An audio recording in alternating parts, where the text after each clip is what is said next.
Okay everyone, so I think we are all set and let's get started for our first React application project. Now the first thing what I did is I have imported this project, okay, in my VS Code editor. As you can see now, this folder called HNR React contains this my app folder which we have recently imported in by using file and say open. But in Windows based machines there will be one option available named called open folder. You need to click and select this my app folder and the my app folder will be available to you. So this my app folder, which contains this basic folder structure, from this point onwards we would like to start with our first application development. Now I would like to share with you a few important programming structure which is there associated with this my app. Number one is called node modules. This node modules contains the necessary dependencies which is required for your React application to perform. Inside this you're going to see so many dependencies are downloaded by default. Next we have a called public folder. In this public folder you will see there is an index.html file. Going ahead with an SRC, you see there's a one file name called app.js, okay, and there's one index.js file. Rest of the files we can ignore. There's a package.json file which is holding all the necessary commands and the dependencies which is there designed for your React based applications. So package.json is the one from where your application will start mounting it up the moment you start a first command name called npm space start. Now what is there inside my src folder? So you're going to see the very first file called app.js. This app.js file is the file which contains all the necessary steps, okay, or the by default setup whichever is there for your React application initial setup. Okay, here under the src you're going to see this is an index.html file, and this index.html file contains your body and the other stuff which is required to be displayed when the client asks for your application. This index.html file contains nothing. In fact, you can see the body part is almost blank, but you might be wondering, like the first page which appears to you here, the first page which appears to you which contains this rotating icon and this message, from where it comes. Actually you see this index.html body part contains nothing. So from where this data comes from? It comes from this one file called app.js which is available to us. This is the first component which is created by your React application when your application starts. Okay, so this is my first application. Okay, but the thing is it contains many things which perhaps not needed for me to walk through. So what I can do is I just want to tell you about a few important things. This is my component. It looks like a normal JavaScript class, but actually it is a component provided by the React application to us, and it contains all those necessary stuffs. Like in what you see, we have got this src app.js. This is the message which you are seeing in your browser, and it also contains one of the image which you are seeing in your browser is rotating. So this is the component which is available to you. Ideally, if you check in your React application, if I show you through my diagram, now here you will see this is my first component which is by default created by your React application. The name is called app. Okay, this is my component, and this component contains something which is related logic which you need to display in your browser. As I said earlier to all of you, the component means it is a view part. Okay, this is the part which contains all your necessary stuff which client can see. This is the smallest portion of your React application. So this view part called app component contains the view portion, and here it is available to the client through this index.html page. So this is your index.html page. If I say this is your index.html page, so this is your component app which is available here, and it contains lot many things. This is nothing but a call your JSX code. Let me tell you, React is offering you one feature name called JSX, that stands for JavaScript Syntax Extension. That is the kind of special syntax which is a kind of XML kind of syntax which is rendering some response back to the client. Okay, and this is this index.html file. This is app component, but this app component has no idea about index. Neither index know about this app component. So there's a one mediator file available here, name called index.js. This index.js file is taking this component and making it available to whom? To your index.html file. So when the client asks for localhost colon 3000, initially this is the page which appears to the client. Okay, so this index.html page is responsible to load the component which is available with the name called app, and this component will be made available to this index.html page through this index.js file which is available in your application. So if you see this index.js file, this is the file which will be taking your app component, which you see like it is by default available here, and under this particular special syntax called react.strict mode, it is putting this component and rendering it to which location? Saying document.getElement by id root. This is a index.html page id of one of your div tag. If you see here, say this div id equal to root. So this is a location where the id is matching, and index.js file is rendering this content back to you. So I'm sure that you're clear.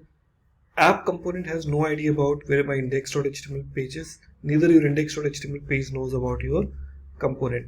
This is this index.js file which is responsible to take your component and make available to you through this index.js file. Clear? And this is where you are able to see this outcome in your browser. What I will do initially is this app.js file. It contains lot many things. So here I deleted everything whichever is there. I just keep it blank, and this only contains your blank div tag, and here I just write a very simple message under the paragraph saying welcome to React application. That's it. So this is what we write, and when I see my application here, you see it is a very simple message. Welcome to React application is rendered.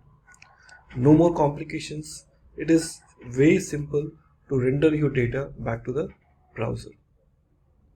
Okay, so this is my first component app which we have manipulated a little bit to keep my screen clean and clear, and now I can see the output is pretty much visible.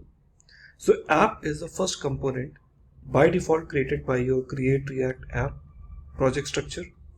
Okay, and this component is visible to the index.html page through this index.js file.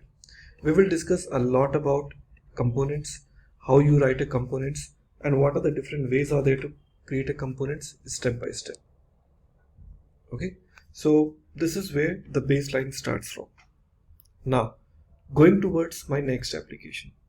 Since we know this is my first component which we have written, I might end up with writing multiple components too.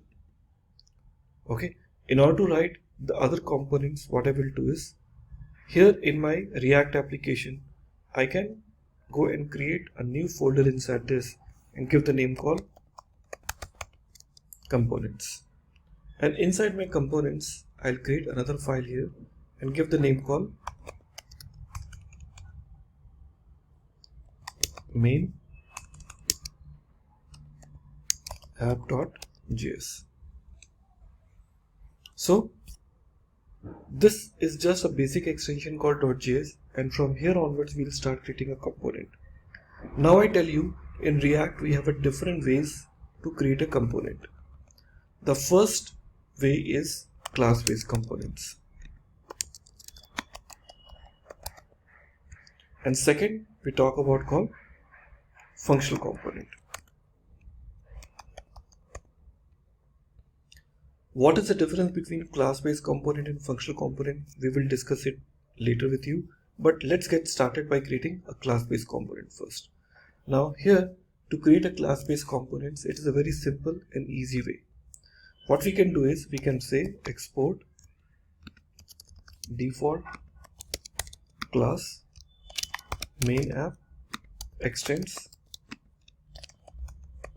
component. And you can see this component comes from which library? React library. Here you can see it automatically imports from the React. From here we will start. So export default main app extends component. And now going ahead, when you extend a component, okay, which comes from this library called React, it is important that we have to have one function named called render, which contains return.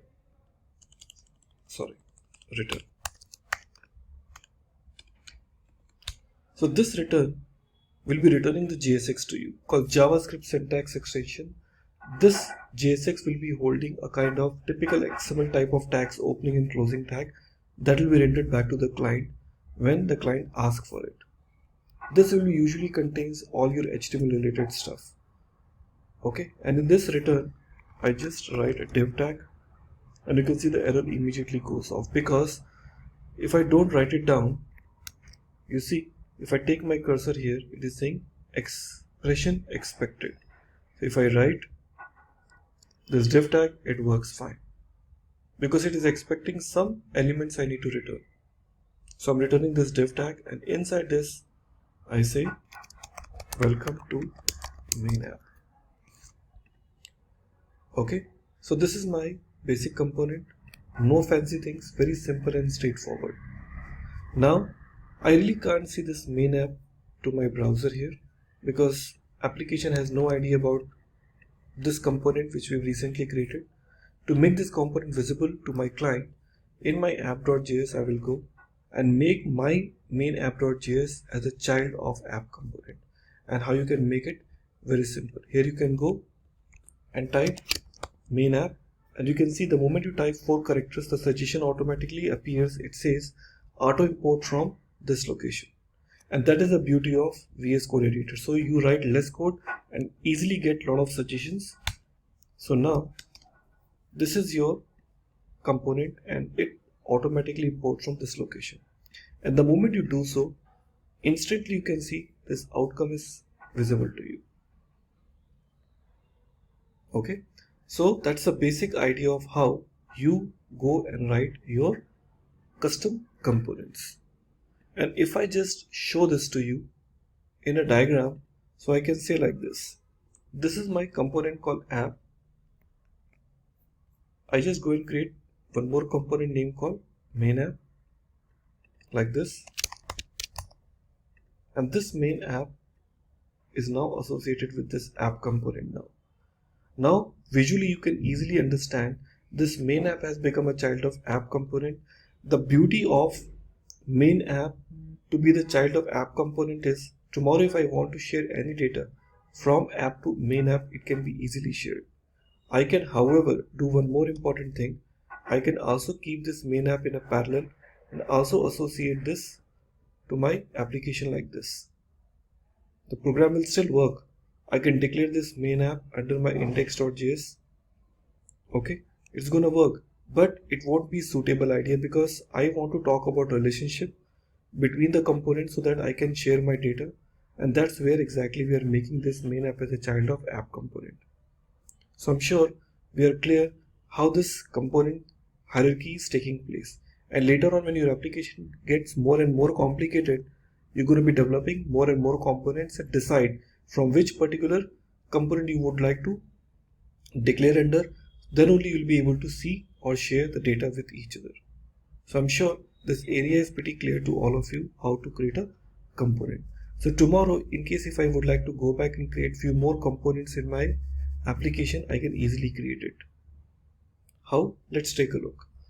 In the same application where we have created this main app, I can also go back and create one more component name called header.js, and also one more component name called footer.js.